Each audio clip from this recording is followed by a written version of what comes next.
Syrian conflict, proxy or civil war. The complexity of the ongoing Syrian conflict has sparked different perspectives on its status.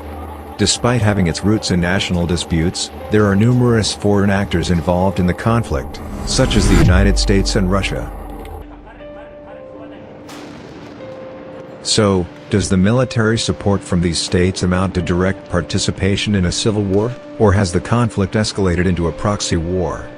To determine whether the conflict in Syria is a civil war, it is important to explicate the terms. A civil war is a war between opposing groups of citizens of the same country.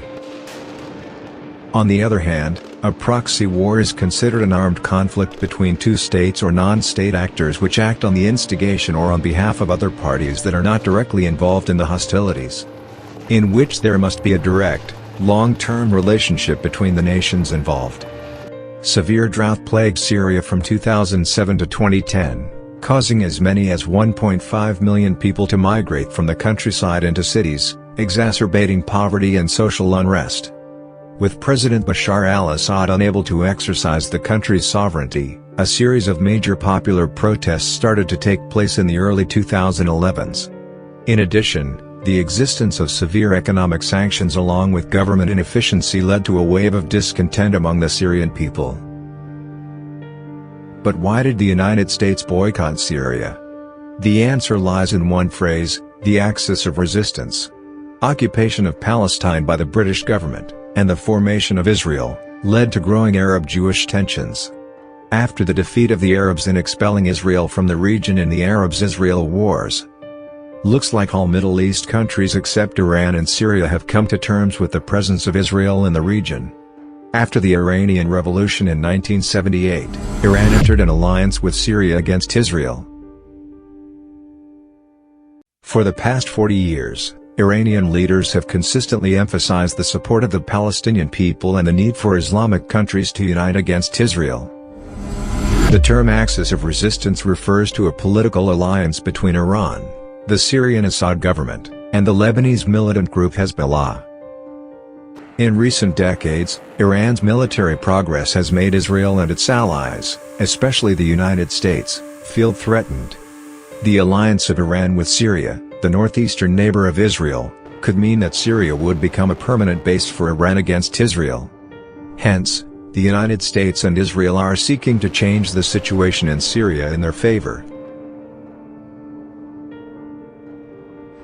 One thing that distinguishes Syria from Saudi Arabia, Qatar, Bahrain, and various other US-aligned governments throughout the region, is religious freedom. In Syria, Sunnis, Christians, Alawites, Druze, Jews, and other religious groups are permitted to practice their religious faith freely. The government is secular and respects the rights of the Sunni Muslim majority as well as religious minorities.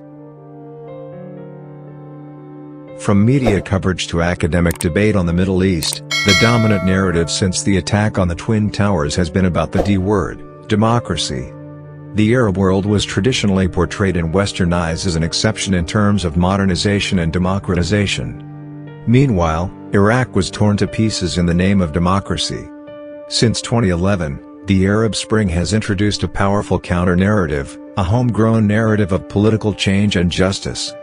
Despite this, the new buzzwords are now about the S-words sectarianism and the Sunni-Shia divide. Proponents of the new Sunni-Shia Great Game owe a debt of gratitude to the Bush and Blair governments for putting religion back on the agenda. The unintended consequence of the Iraq War of 2003 was to favor the rise of Iran as a powerful challenge to the conservative Arab Gulf monarchies.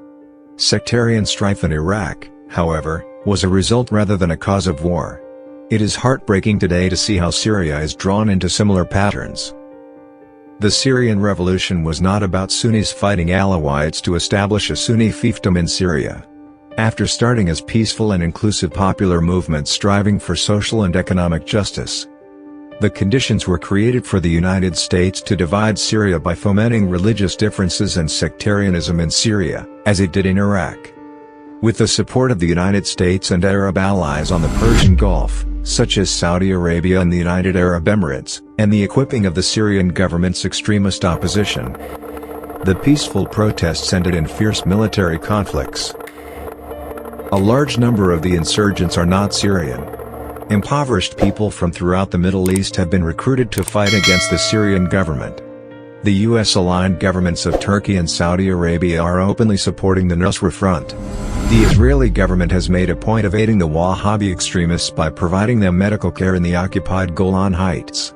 Israel has also made a point of targeting allies of the Syrian government with airstrikes.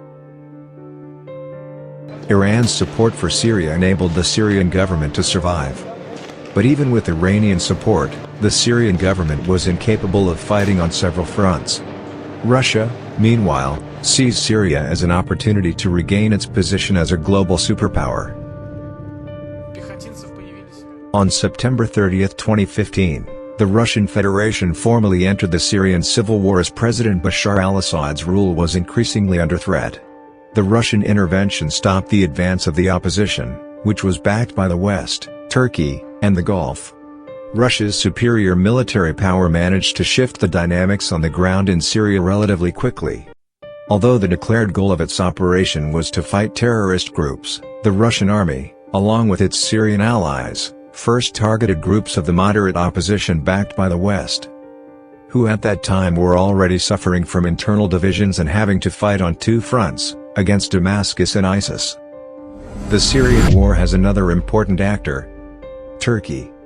Shortly after fighting began in 2011, the Syrian government granted autonomy to Kurdish regions and transferred political authority to leftist Kurdish nationalist organizations. Turkey blames the Kurds for the terrorist attacks that have taken place in Turkey in recent decades and is dissatisfied with the freedom that Bashar al-Assad has given to the Kurds. That is why he is seeking a change of government in Syria. Following the withdrawal of U.S. troops from northern Syria, Turkey sought to establish a safe zone between itself and the Kurds in a military offensive in northern Syria. Meanwhile, Syria is being sacrificed for the sake of foreign interests. While these foreign nations have high stakes in the conflict in Syria, the Syrian people are the ones who are paying the price for this settling of records. As of February 2018, the UN Refugee Agency had registered over 5.5 million refugees from Syria and estimated that there are over 6.5 million internally displaced persons within Syria's borders. Lebanon, Turkey, and Jordan are hosting most of the Syrian refugees, many of whom attempt to journey onwards to Europe in search of better conditions. When Europe opened its borders, it did not anticipate over 1 million migrants, mostly refugees from Syria, in 1 year alone.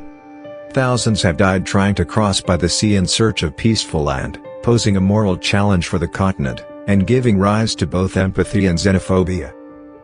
The conflict in Syria has also indirectly given space for the growth of one of the world's biggest terrorist groups, ISIS. The group has waged terror attacks from France to Yemen and has established a beachhead in northern Libya that could outlast its so-called caliphate in Syria and Iraq. Thousands of young men and women from Europe, not all of Muslim origin, have joined the group.